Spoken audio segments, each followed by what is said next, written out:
La grande émission Le Mag, ça continue. On est très heureux de passer cette semaine avec vous. Merci d'être là. On est ravis, je vous le dis, parce qu'on va encore passer une super émission ensemble. Il va se passer plein de choses. Invités, chroniqueurs, reportages. On a plein d'infos à vous donner. On va parler culture, spectacle, théâtre. Bref, on va se faire plaisir. On va essayer de vous faire plaisir aussi. Je sais que vous en avez besoin. Ça tombe bien. Installez-vous tranquillement. La grande émission Le Mag, c'est votre magazine de société 100% Côte d'Azur. Et ça démarre juste après ça. À tout de suite.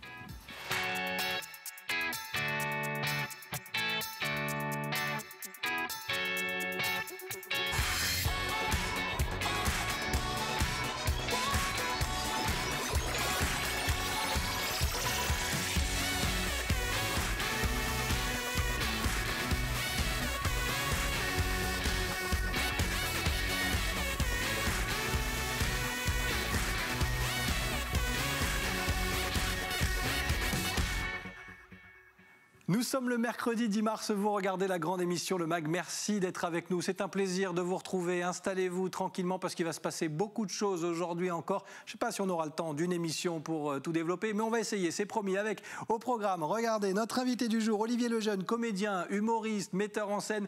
On a beaucoup de questions à lui poser parce qu'on va parler de sa carrière bien sûr, on va parler de son actualité et de la situation forcément. Comment on s'organise aujourd'hui sur les planches? On évoquera tout ça avec lui, il sera sur le plateau avec nous dans quelques instants. Et puis le reportage de la rédaction. On change d'univers, on change de sujet avec une box de dépistage installée devant la gare de Nice. C'est gratuit, vous vous présentez, vous faites dépister. Et puis voilà, au moins encore une belle initiative mise en avant par la ville de Nice. Ce sera donc le reportage du jour signé des rédactions d'Azur TV. Puis on terminera cette émission dans la deuxième partie avec le petit appel visio du jour. On sera à vos côtés pour se faire plaisir. On ira prendre la direction d'un spa. Oui, ça y est, on peut de nouveau aller profiter de ces bons moments et on partira à Antibes avec notre invitée Marie Fraisse qui sera connectée à ce plateau dans quelques minutes. Elle fait son retour, elle, sur ce plateau et c'est un plaisir de la retrouver. Et Léa, comment ça va? Ça va super bien, ça fait longtemps. C'est vrai, tu nous as manqué. Oui, et ben vous m'avez manqué aussi. C'est vrai? Oui, oh, j'adore. Tu as plein de choses à nous dire parce qu'en fin d'émission, on va aussi expliquer pourquoi tu n'étais pas là. Tu as fait un voyage humanitaire. Tout à fait. Et tu nous en diras un mot pour terminer l'émission, si tu le veux bien. Grand plaisir. Bon, on partagera tout ça. Mais juste avant, je le disais, il est là et il va s'installer sur ce plateau. On va parler culture, théâtre, humour aussi, avec notre invité du jour, c'est Olivier Lejeune. Oui, qui arrive par l'entrée des artistes. Mais oui, toc, toc, toc. Toc, toc, toc, mais qui est là? Bonjour. Olivier Lejeune. Je pensais aller sur scène.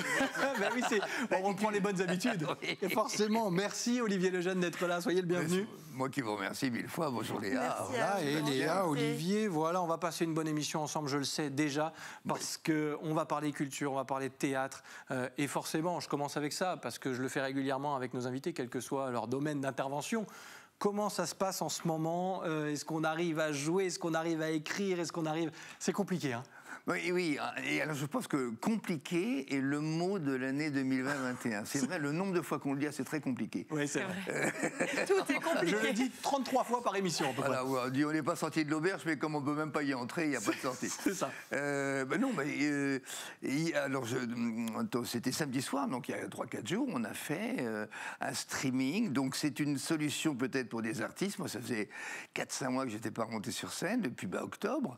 Donc ça a été un trop plein d'émotions. C'était une émission comique avec 4 imitateurs, Gérald Dahan, voilà, puis 3 autres formidables, Yann Jamais, Thierry Garcia, et puis Stan Bennett, un performeur. Donc il y avait une mosaïque de spectateurs qui pouvaient associer, qui pouvaient intervenir, poser des questions aux politiciens. Vous pouvez même interroger M. Macron, puisque nous avions Gérald Dahan qui le faisait mieux que nature. J'avais une Roselyne Bachelot. Oh, il fait la voix comme ça, Garcia. Elle le faisait très, très bien. Alors, mais qu'est-ce que vous faites dans un théâtre, Madame la ministre? Vous êtes ouvreuse? Non, fermeuse. Oui, c'est mieux, effectivement, oui, c'est ça. Voilà. On connaît un peu maintenant. On a eu plein de bêtises comme ça, et c'était super. Ça fait du bien, j'imagine, oui. Parce que même si c'est un petit peu particulier, parce qu'un comédien comme vous, quand on a l'habitude d'échanger avec le public, on se nourrit de ça aussi. On a besoin des réactions du public. On a besoin des rires du public. Oui, alors là, justement, mes copains, moi j'ai fait beaucoup de télé, j'ai été animateur, etc. Donc, à la limite, il y a une espèce d'aisance avec les caméras et on s'habitue à la non-présence du public. Mais eux, ils étaient très comme ça. Puis enfin, ils m'ont dit après Ah, bah dis donc, c'est pas si mal que ça. Bien sûr. On va pas dire qu'on n'a plus besoin de vous. Mais... Non, on aura toujours besoin, parce que le spectacle vivant porte bien son nom, on a besoin d'être en contact aussi. Vraiment. Et Léa, c'est vrai qu'on trouve des solutions, mais ça fait du bien. Une belle alternative pour le contexte actuel, de rester connecté, mais je pense que ça, voilà, l'être humain en lui-même, et je pense que la chaleur et le partage que les téléspectateurs doivent vous apporter sur scène, ça reste quand même très différent. Je compare toujours un artiste comme une batterie vide. On arrive toujours fatigué au théâtre, et puis on met ses bras comme des cosses, et l'énergie du public vous remplit, et vous repartez en pleine forme. Les gens disent « Oh, vous devez être fatigué après un tel spectacle ». Non, c'est l'inverse. Et oui, c'est ça, mais ça fait du bien de récupérer ces bonnes énergies. Absolument. Voilà. Ça fait énormément de bien. Olivier Lejeune, alors forcément, on va parler de plein de choses ensemble. Moi, alors là, c'est mon petit plaisir perso, et je suis sûr que je vais faire plaisir aussi à... Ben voilà, là, je retombe un peu en enfance, pardonnez-moi. Je suis un petit garçon. Voilà, parce que je voulais vous faire écouter un générique et qui va rappeler des souvenirs à un grand nombre de téléspectateurs et téléspectatrices. On va se replonger dans des bons souvenirs, parce que vous avez parlé d'émissions de télévision, et il en a été question à un moment donné aussi dans votre carrière, parce que je vais évoquer la classe, et c'est vrai que c'est une période, avec le recul, assez c'était incroyable. Formidable.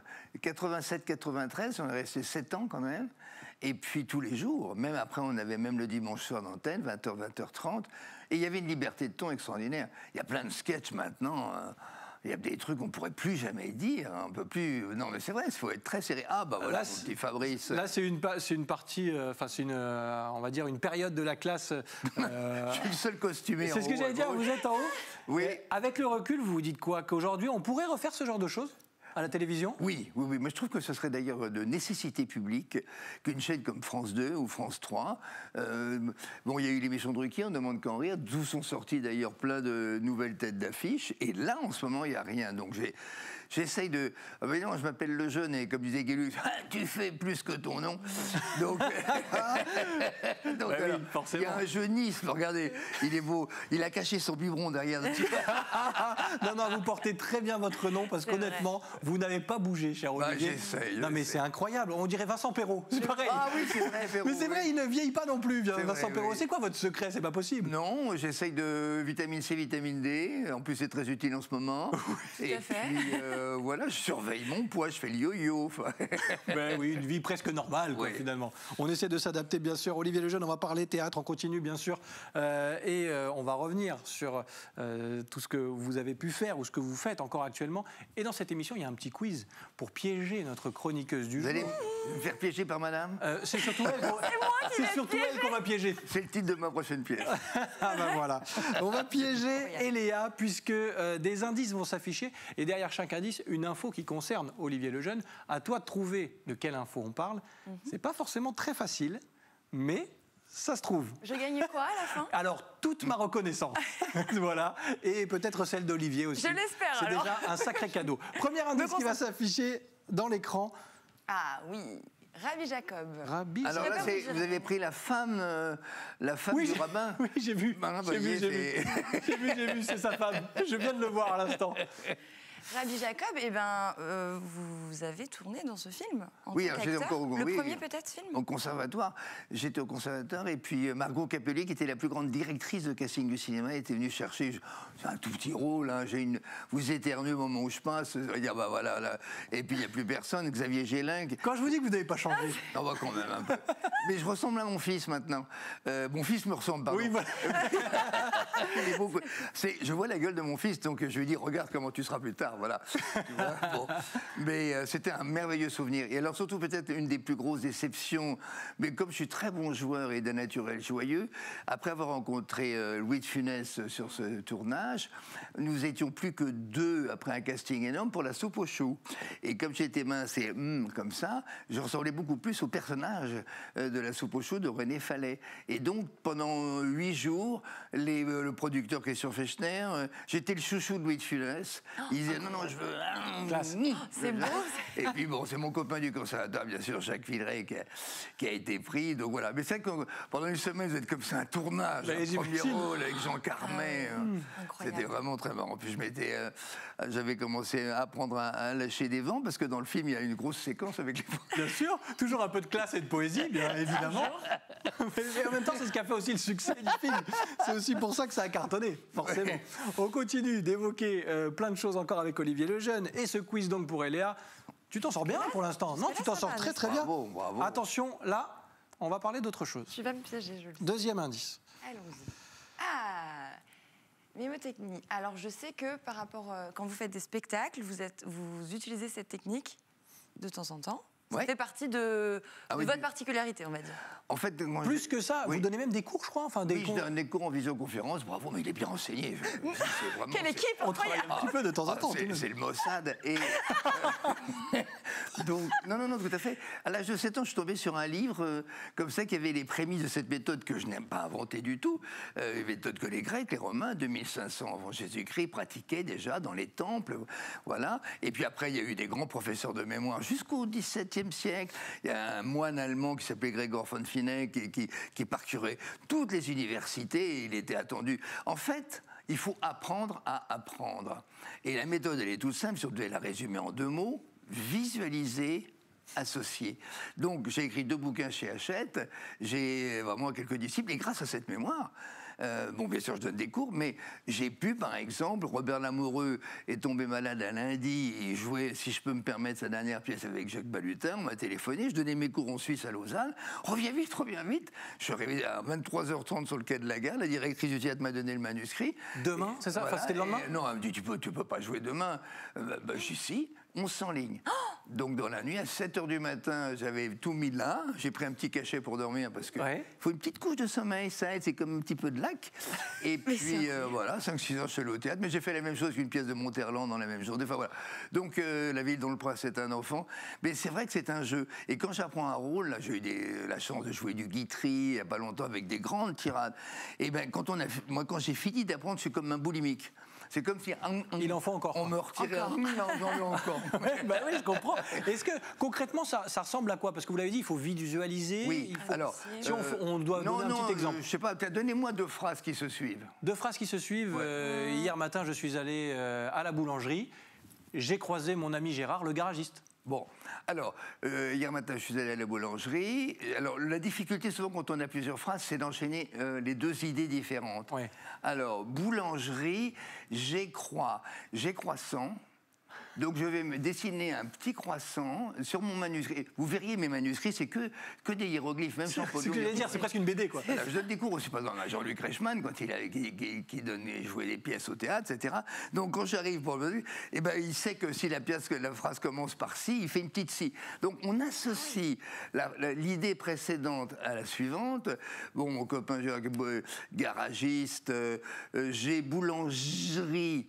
G, quand vous le prononcez, le G va vous faire penser à garagiste. Ah oui, et à Gérard. Et à Gérard aussi peut-être. Oui, et donc il y a 3 G. Et donc moi j'entoure les lettres, les trucs comme ça. Oui, et quand on voit quelqu'un grapper à main nue un immeuble, on se dit, mais comment il fait, par où il passe? C'est pareil, la mémoire. Pom, pom, pom, pom. Oh là là, ça m'aurait quand même vachement rendu service à l'école, moi, ça. J'aurais peut-être dû m'y mettre un petit peu avant. T'aurais dû dessiner des croissants. Mais alors moi, c'est pareil, j'aurais fait des dessins de partout, c'est passionnant. Dernier indice, on continue, nous, d'en apprendre un petit peu plus sur notre invité, Olivier Lejeune. Non, elle est pas mal, elle est pas mal. Ah, une chose insolente. Alors, je pense que c'est la dernière pièce de théâtre. Et vous êtes en pyjama? Oui, bravo. Elle est parfaite. Non, je suis gâté. D'abord, j'ai une chance insolente d'être là aujourd'hui. C'est gentil, merci. Et on a une chance insolente de vous voir habillé et non pas en pyjama. Voilà. Voilà. Alors, avec Pierre-Jean Chalençon, que je fais débuter au théâtre, vous savez, c'est le fameux collectionneur napoléonien qui était dans Affaires conclues et tout. Donc, en fait, c'est un type qui est affreux. Moi, je joue un personnage très, très vache qui a largué sa femme, mais qui a une chance insolente et qui s'en sort toujours. Et donc, voilà quelques images. C'est sympa de jouer en pyjama, non? Oui. Non, mais à un moment, je me change. Je me mets un costume beaucoup plus ridicule. Mathilde Elkin, merveilleuse. Voilà, Sylvain Catan, avec qui j'ai joué un Sacha Guitry, Les Mémoires d'un tricheur, qui est extraordinaire. Marie-Hélène Lantini, qui a fait beaucoup immense comédienne, bien sûr. Formidable. Qui est votre ex-femme dans le... Pardon? Qui est votre ex-femme dans la pièce. Oui, elle joue mon épouse. Bravo. Vous savez quoi, on en parle. On peut regarder un petit extrait aussi. Oui. C'est pas mal, non? Allez. Voilà, petit extrait, c'est bien foutu, la télé. Et nous, on en reparle tout de suite avec Olivier Lejeune. Une vacherie de plus sur maman, et je t'éjecte. Mais c'est qu'elle montrerait les dents, qui sont fort belles d'ailleurs, comme celles de ta mère, même si ce ne sont plus les siennes. Ma vie n'était plus qu'en 4G. Gâchis, galère, gémissement. Serbé. On aurait eu la 5G, on rajoutait grognasse.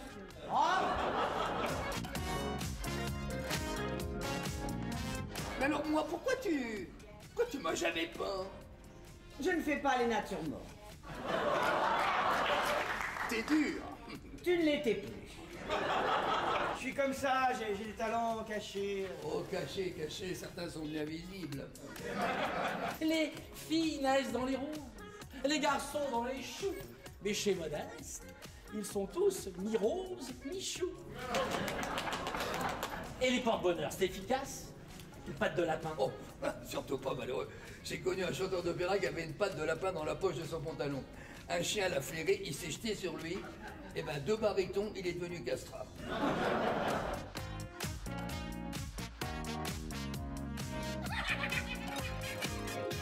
Enfin, tu sais bien que je vais me marier. Oui, après le 19 août, je vais me retrouver toute seule. Bah, prends un chien. Oh non, je préfère encore garder Rome. Lui, au moins, il est déjà propre. Ah, je te retrouve. Pour un peu, je te demanderai ta main. Et tu la prendras en pleine gueule. Ça fait du bien. Wow. Ah oui, On alors en a surtout besoin. que ça, c'est le seul soir qu'on a joué la pièce, parce qu'après on devait partir en tournée 3 jours après, et il y a eu le confinement, enfin voilà, donc tout s'est arrêté. Et donc c'était le soir de la première, voilà, avec quelques personnes, il n'y avait pas beaucoup dans la salle d'ailleurs, parce qu'on n'avait pas le droit d'en mettre trop. Oui. Et oui. Bon, dans un instant, le reportage du jour. Juste avant, je voulais vous poser une question, Olivier Lejeune. Vous êtes humoriste, comédien, metteur en scène. Où est-ce que vous prenez le plus de plaisir? Oh, ça c'est une bonne question. J'en ai une par semaine, c'est tombé aujourd'hui. Et chaque fois qu'on me la pose, je suis embarrassé. Je dirais quand même que peut-être le pied le plus extraordinaire, c'est même quand je suis dans la salle, quelque chose que j'ai écrit. Me mettre au fond de la salle et d'entendre toute la salle rire. Par exemple, Tout bascule, mais je l'ai joué 1100 fois, qui est ma première pièce en tant qu'auteur. Mais après, elle a été jouée par d'autres. Et connaissant à l'avance, bien sûr, la pièce, il y a un moment, par exemple, de grand délire où vraiment, pendant 4-5 minutes, et vraiment, à chaque fois, les gens sont comme ça. Parce que j'ai réussi à mettre une mécanique et une logique de l'absurde, et ce qui fait qu'il y a un personnage qui rentre, il fait 4-5 gestes, et les gens sont... Mais ça, alors là... Je suis au bout. On prend son pied. Et nous aussi. C'est moi qui fais ça. C'est vrai, vous pouvez être fiers. Et nous, on est très fiers et très heureux de vous avoir avec nous. On vous garde encore jusqu'à la fin de cette émission. Bien sûr, Eléa, ne bouge pas. Et bravo pour le quiz. Tu as très bien révisé, très bon élève. C'est un retour fracassant. C'est parce que j'ai un invité extraordinaire. Mais voilà, on se lance des fleurs sur ce plateau. On poursuit, nous, cette émission. On ouvre une petite parenthèse avec le reportage de la rédaction. Et oui, on quitte la scène pour le retour à la réalité. Mais une belle idée, tiens, des box pour se faire dépister face à la gare. Les voyageurs peuvent y aller quand ils le souhaitent. Regardez, c'est un sujet de la rédaction d'Azur TV. Sur le parvis de la gare de Nice, cette box est équipée pour dépister la Covid-19. Un lieu stratégique où tout le monde peut venir se faire tester, notamment les voyageurs. C'est un emplacement qui est stratégique pour nous puisqu'il est devant la gare SNCF qui est en cœur de ville pour les Niçois et qui voit passer 26 000 usagers du train par jour. Nous ne devons négliger aucune implantation qui favorise le fait que Nice reste la ville de France où on procède au plus de tests de dépistage. La capacité de dépistage d'une box comme celle-ci atteint les 100 personnes par jour. En France, 6 gares sont ainsi équipées. Je viens me faire tester pour la deuxième fois, parce que j'ai été testé mercredi dernier, et pour pouvoir retourner travailler. À l'intérieur, une tablette permet de renseigner en différentes langues les informations nécessaires au suivi du dossier. Dernière étape, le test PCR réalisé par une infirmière. On y va tout doucement. Voilà, allez, j'y vais. On respire, on ne bouge pas. Très bien. Alors on fait ici des tests RT-PCR en nasopharyngée, c'est-à-dire avec le petit écouvillon dans le nez, et avec des résultats qui varient entre 12 et 24 heures. C'est ouvert au grand public, bien évidemment, c'est sans rendez-vous et avec rendez-vous aussi, les deux sont compatibles. C'est le test aussi de référence pour analyser les variants du Covid, puisque ces écouvillons partent en laboratoire d'analyse. Il y a un séquençage du génome du virus qui permet d'analyser de quel virus il est question, ce qui est très important dans le dépistage pour savoir à qui on a affaire, à quel type de virus on a affaire. La box est ouverte du lundi au samedi de 9h à 17h. Le test est gratuit. Merci à Alexis Ricard des rédactions d'Azur TV. Je peux rajouter une petite chose? Parce que là, nous avons vu la box vaccin seconde classe. Mais si vous avez monté celle des premières classes... C'est vrai. Ah oui, mais on ne pouvait pas y aller, elle n'était pas accessible encore celle-ci. Merci Alexis Ricard, je le disais, de la rédaction d'Azur TV, emmené par Nicolas Gallup, que vous retrouvez tous les soirs à partir de 18h30 aux côtés d'Éric Revel pour le grand direct de l'info. Nous, on poursuit cette grande émission Le Mag, toujours avec Olivier Lejeune. C'est un plaisir d'être avec vous. Et Léa aussi qui nous parlera, j'espère qu'on aura le temps, de ton petit voyage humanitaire. On sera connecté aussi dans un instant avec Marie pour nous parler d'un petit spa détente à Antibes. Mais quelle merveille. Oh là là là. La Côte d'Azur, tiens, avant de retrouver notre deuxième invité, qu'est-ce qui vous attache à cette région? C'est un paradis terrestre, des souvenirs d'enfance. Ma grand-mère venait voir la princesse Grace de Monaco, elle était très copine et donc elle m'emmenait toujours à l'hôtel de Paris. J'avais 8-9 ans et elle exposait. Après, donc j'ai été vraiment... Puis j'avais un oncle qui était au Cap d'Aille, Nice, et puis voilà, des attaches sentimentales, donc tout va bien, c'est le paradis terrestre. Et c'est pour ça qu'on a la chance de vous voir souvent sur la Côte d'Azur et d'en profiter encore nous aujourd'hui. Je le disais, on va se faire plaisir, encore une fois, avec plein de petits coups de pouce, de petits coups de main et de coups de projecteur. Ça fait beaucoup de coups d'un coup. Mais on est encore une fois à vos côtés aujourd'hui. On va se détendre et on part à Antibes. Avec Marie Fraisse, qui normalement devrait être connectée à ce plateau. Est-ce qu'elle est là? Est-ce qu'elle m'entend? Et oui, je vous entends très bien. Eh bien voilà, on vous entend depuis le spa peut-être, oui, parce qu'on va essayer de se faire plaisir. Et la bonne nouvelle, on prend de vos nouvelles régulièrement dans la grande émission Le Mag, c'est que ça y est, alors j'allais dire la vie normale, peut-être pas encore, mais on commence à retrouver certaines habitudes, on peut venir vous voir. Comment ça se passe en ce moment pour vous? Tout à fait. Donc nous, on est ouvert pour tout ce qui est soins. On fait tout ce qui est massage, soins visage, soins détente. On fait également, il y a le spa qui est ouvert, c'est-à-dire le sauna et le jacuzzi. Malheureusement, le hammam, on n'a toujours pas l'autorisation de l'allumer. La salle de fitness également fermée. D'accord. Mais après, voilà, l'hôtel est ouvert. On a toute la partie hôtel-résidence qui est ouvert avec tout ce qui est cuisine. Voilà, là on voit bien le spa. Donc vous avez le jacuzzi. Juste sur le côté, vous avez le sauna. On peut profiter. Donc c'est sur privatisation. Donc c'est des séances de 50 minutes pour l'espace relaxation. Vous êtes seul. Donc vous prenez rendez-vous même pour l'espace relaxation. Et tout est privatisé. Les soins sont possibles. Là, vous voyez la salle de fitness. Malheureusement, on n'a toujours pas l'autorisation de l'ouvrir. Vous avez des salles de séminaire qui sont possibles actuellement. Vous avez également le restaurant, malheureusement, qui est fermé. On a un restaurant de la plage également qui est fermé. Et après, vous pouvez réserver des appartements dans l'hôtel. Il y a une partie cuisine à l'intérieur et vous pouvez faire votre cuisine directement dans l'appartement. Il est face à la mer, vous pouvez même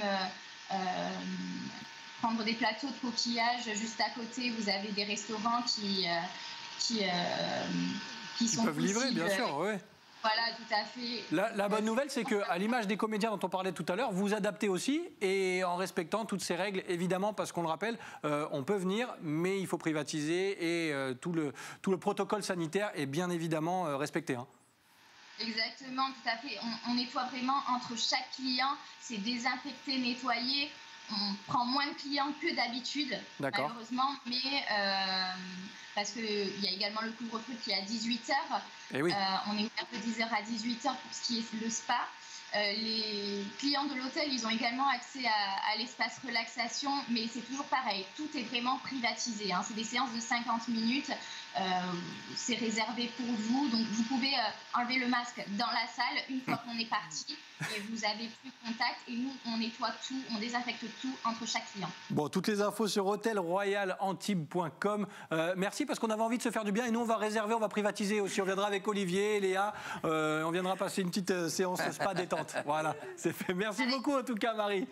Merci, à bientôt. À bientôt, merci. Ah bah oui, on en a envie maintenant. On voit de belles images, on a envie de se détendre et ça fait du bien. Ouais, voilà. C'est ce qu'on aurait dû faire comédien, on aurait dû faire le métier de main comme ça, on aurait recommencé plus tôt. Oui, c'est vrai, c'est vrai. On croise les doigts d'ailleurs pour un rapide retour à la normale. Il nous reste une petite minute 30 et on va voyager. Tiens, chouette. Avec Eléa qui nous revient d'un voyage humanitaire. Est-ce que tu peux nous expliquer ce qui s'est passé? Tout à fait. Je suis partie avec l'association Sourire d'écolier, dont je suis la marraine, au Togo.